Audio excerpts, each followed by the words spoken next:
تا حالا فقط باهاش خورش درست میکردم، ولی امروز تصمیم گرفتم یکم تنوع بدم و یکم ترکیباتش رو عوض کنم و یه چیز خوشمزه باهاش درست کنم. 2 تا سیب زمینی رو گذاشتم که یکم نیم پز بشه. پوست کدوها رو کندم، رندشون کردم و آب کدوها رو گرفتم. ریختم توی یه ظرف.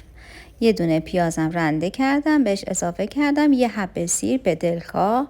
سیب زمینی نیم پز شده رو رنده کردم، یه دونه فلفل رنگی خورد کردم، گردو خورد شده، شوید، زردچوبه، فلفل، نمک و 3 تا تخم مرغ اضافه کردم. یک کم بیکینگ پودر زدم.